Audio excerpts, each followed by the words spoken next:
My name is Bill Hicks. I'm from the great state of Texas, and I'm the Fire Program Coordinator for GSA, Federal Acquisition Service, Global Supply, Selfless Supply Operations Center.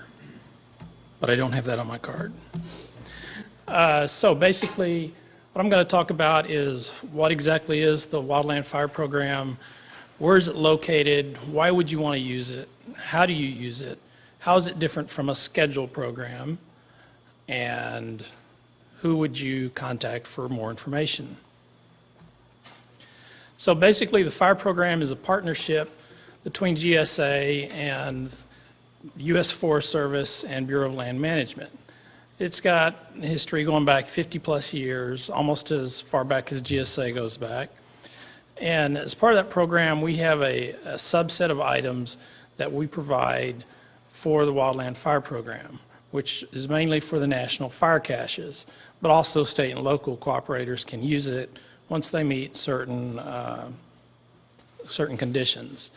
Our average sales up until the last couple of years have been about $50 million. The last 2 years have been really low because of low fire activity, except in places where it doesn't count, like Alaska, or where it's not managed the same way as it would be in California. So it's located mainly in 2 locations. Where I'm at in Fort Worth, Texas, we manage the program and that we do all the contracting for it.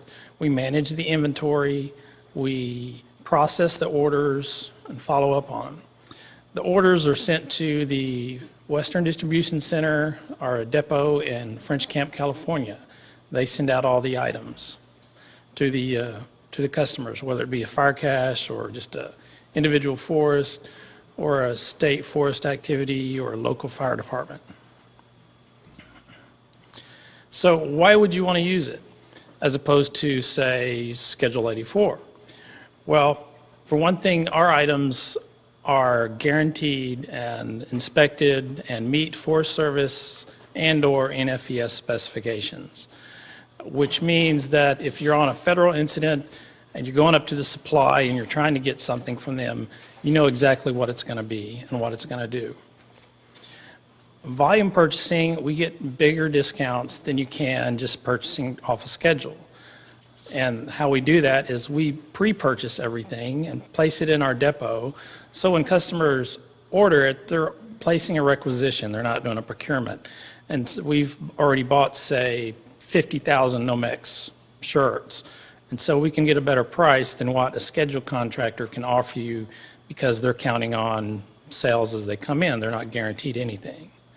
Orders can be placed 24/7, with the right amount of notice. No, we don't have someone there 24 hours a day, every day of the week, but you call a number and we can get somebody there.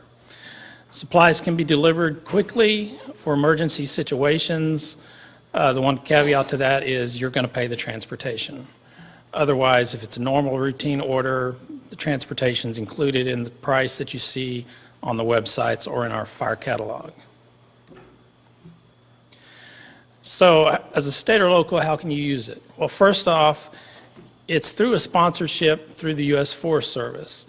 And so the next step down is the state forestry agencies. And all of those have access to GSA through the U.S. Forest Service.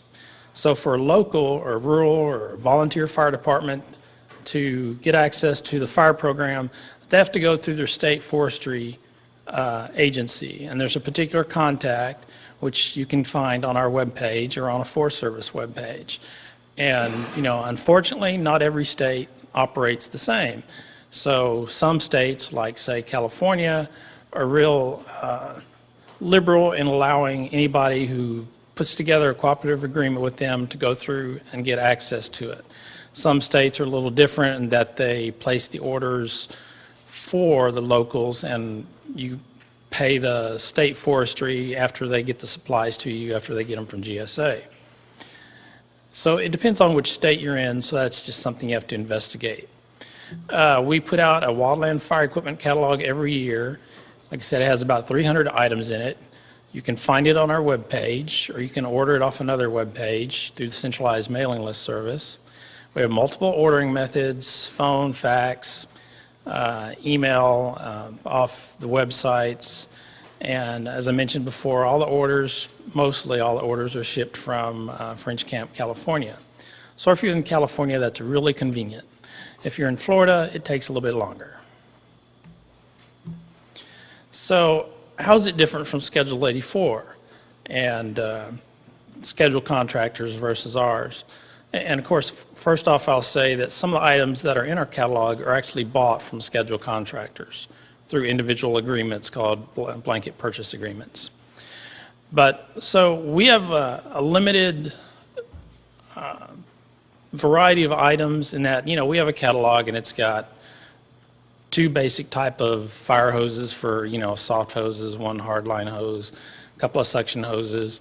And, we've got everything in there that the Forest Service wants, that they want in their caches. Now, you can find other items of greater variety on Schedule 84 because there you probably have, I'm guessing, hundreds of contractors that have thousands of items. And as you saw, they have some firefighting special item numbers, which include wildland firefighting gear and wildland firefighting clothing. Our items are inspected and meet the Forest Service specifications, which they develop to show the performance that they need from each item. Now, from a scheduled contractor, it's solely between the contractor and the purchaser as to exactly what that item will do. GSA doesn't make any guarantee or that it meets any particular spec. Inventory, we have a large inventory because we plan for the fire season with the cooperation and coordination between the Forest Service and Bureau of Land Management. It's those 2 agencies primarily because they're the 2 biggest federal land holders. There's other agencies involved too, but those are the 2 main ones. So we have enough inventory on hand for an anticipated fire season at the 1st of June. Whereas a scheduled contractor, you don't know exactly what they have on hand until you call and try to place an order for 1,000 hoses or 500 shirts or whatever the case may be. Delivery times, for routine orders, it's essentially about 7 days or less, give or take a day or 2, depending on where you're located at. Scheduled 84 depends upon the contractor. I've seen some of them that show delivery times of 1 day, 2 day, or 7 days, and I've also seen some that go 30 or 60 or even 90 days out. Kind of depends upon the item, what you're buying. Volume savings, well, of course you have you have savings on Schedule 84 because that's how it's set up so that you get the best possible price for a scheduled contractor competing against other scheduled contractors. We feel we can beat most of the scheduled prices because we have contracts for each item for certain quantities, and so they know that they're going to get a large amount of business so we can get better prices and still have a better deal. 24/7 ordering, once again, we can do that. Scheduled contractors, we really don't know. It depends upon the contractor. Some of them may have it and some of them may not. So how do you get more info? There's not a specific class on wildland fire at this expo, but there's a class on ordering with global supply for civilian activities, which tells a lot about the different ordering methods, the websites, and how to use it. Our fire program website, which as you see should be pretty easy to remember, has a lot of information on it, including it has the current wildland fire catalog. So I'd like to say something to the scheduled contractors that are in the room, because I often get emails telling me, hey, I've got a scheduled contract and I've got this gadget and it can be used in wildland fire. How do I get in your program? Well, the unfortunate answer perhaps is that if your item doesn't match what's in our catalog and the Forest Service hasn't come to me and requested it, you don't get in that catalog. Now, if you have an item that's similar to something that we have in the catalog, or you think you can make one of those items, well, let me know and I'll put you in touch with the contract specialist, and they'll make sure that you're aware of the next solicitation and that you get the specs up front so you can see what's involved and you can bid on it, and maybe you can then be a supplier to us, and essentially your item will be in the catalog. But our items in the catalog are identified by national stock numbers. They're not identified by a company's part number. So I know it looks good, and from your viewpoint, you think, hey, I ought to be in this catalog too. Well, maybe you should on one hand, but on the other hand, what's in the catalog is decided by the National Fire Equipment System Committee, which is made up of the Forest Service, BLM, and various other agencies. It's what they stock at the national fire caches.